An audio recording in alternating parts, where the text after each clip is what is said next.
부모님이 일단 받아들여 주시면 참 좋을 텐데 얼마나 답답하실까 이런 생각이 들어요. 사연자님께서 결국은 잘하고 싶은 거잖아요. 소를 나도 잘 키우고 싶어서 새로운 첨가제도 좀 이렇게 도입해보고 싶고 새로운 사육 방식도 도입해보고 싶은 건데 그 마음을 몰라주시는 것 자체가 참 답답하죠. 근데 이유 측면에서 좀 말씀을 드리면 사실은 사연자님만큼이나 부모님도 잘하고 싶으셔서 그래요. 그리고 이 분들이 잘해오신 분들이죠. 잘해온 사람들의 특징이 있어요. 일단은 자기 일을 사랑해요. 그리고 자기 일에 대한 자부심이 넘쳐나요. 그러니까 내가 지금까지 소를 키워온 방식이 사실은 그냥 소를 키워온 방식이 아닌 거예요. 내가 내 평생을 바쳐서 여기까지 읽어온 내 일터에 대한 자부심인 거고 내 인생에 대한 확증 같은 건데 내가 지금 여기서 잘 키워와서 완성본인 상태로 우리 자식한테 물려주고 싶은데 내가 보기에 잘 모르는 우리 아들이 와가지고 새로운 방식을 도입을 하려 그래. 그럼 일단은 덜컥 겁이 날 것 같아요. 혹시 내가 지금까지 읽어놨던 것들이 내가 지금까지 이렇게 경험치를 통해서 옳다고 인정받아온 그런 방법들이 무너지는 게 아닌가? 사람은 두려움이 들면은 우리가 어떻게 이렇게 웅크리잖아요. 내면의 수준에서는 부모님이 사실 굉장히 웅크리고 불안하고 두려운 수준일 텐데 겉으로 이제 보이는 행동들은 거부하고 계속 윽박지르시고 이런 행동으로 나타낼 수 있을 것 같고요. 이제 예전 같으면 새로운 시도를 하고 나서 이 시도가 뭔가 개선이 필요하거나 하더라도 에너지도 있고 내가 앞으로 살아갈 날이 더 많으니까 새롭게 도전의식도 가질 수 있고 근데 지금은 해보니까 이게 너무 힘든 거야. 너무 에너지도 많이 들고 내 체력은 좀 많이 떨어져 있고 근데 혹시나 내가 허락을 해서 자식이 가져온 그 방식이 안 좋은 영향을 주었을 때 그 책임도 나한테 있잖아요. 그 책임을 감당하기에 덜컥 겁도 나고 난 앞으로 더 이상 쓸 에너지도 없을 것 같고 이런 마음이 충분히 있을 수 있죠. 예.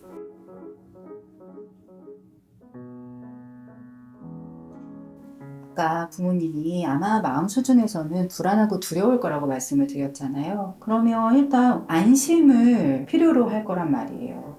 그래서 이 안심을 부모님에게 드릴 수 있는 방법이 뭐가 있을까 생각을 하면은 존경을 하는 것 같아요. 그래도 부모님이 지금까지 열심히 일을 하신 것, 나를 지금 이 성인이 된 시기까지 키워주신 것, 이런 것들이 다 우리가 사실 수준에서 생각할 수 있는 존경거리인 것 같아요. 상담 치료 이론 중에 이마고 치료라는 게 있는데 거기에서 사람 뇌에 파충류뇌가 있다고 말을 하고요. 포유류뇌가 있다고 이야기를 해요. 외부에서부터 나를 비난한다, 무시한다 이렇게 느끼는 순간 우리 뇌 속에서 파충류뇌가 작동을 해요. 생존을 하기 위해서 웅크리거나 아니면 똑같이 공격을 하거나 아니면 도망을 가거나 하는 굉장히 1차원적인 선택을 한다고 이야기를 합니다. 그래서 대화를 할 때 파충류뇌가 아니라 상대방이 포유류뇌를 쓸 수 있게 뇌를 속여주자. 부모님한테 이렇게 말로 하는 게 좀 낯간지럽고 이럴 수도 있잖아요. 그러면 그 존경의 눈빛을 좀 보낼 수도 있는 거고 짧은 문자 같은 거를 좀 보낼 수도 있는 거고 일단은 내 이야기를 의견을 그냥 다이렉트하게 직접적으로 말하기보다는 처음에 그 존경의 표시라든가 안심의 표시를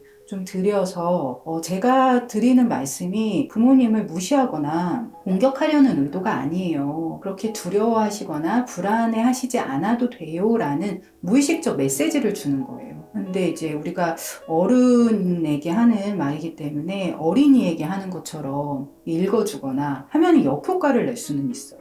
제가 사람들을 많이 만나보면은 어른들이 원하는 안심이라던가 존경이 이런 종류의 그 교과서적인 반영은 아닌 것 같아요. 놀린다고 할 수도 있고 내 마음 들킨 것 같아서 기분도 나쁠 수도 있잖아요. 그게 아니라 근데 생각해보니까 아버지가 지금까지 키워주신 게 참 고마워요. 그리고 제가 많은 걸 배웠어요. 근데 나한테도 좀 잘할 기회를 주셨으면 좋겠어요. 아버지가 사장님이니까 아버지가 결정을 해주세요 라고 이야기를 하면 처음에는 아버지가 낯설어 하실 수도 있어요.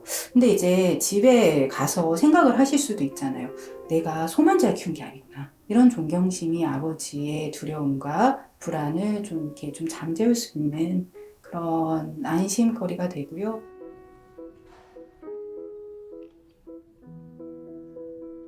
이게 처음에 그래서 이 뇌를 속이는 방법이 제가 지금 말씀드린 상대방을 안심시켜주는 거예요. 일단 신호를 주는 거죠.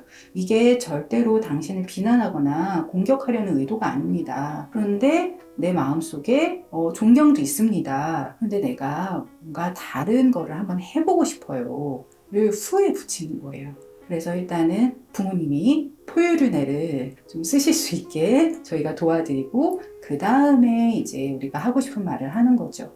우리가 상대한테 전달하려는 이 시도를 사람들은 받아요. 그 노력 자체가 좀 변화를 만들 수 있습니다.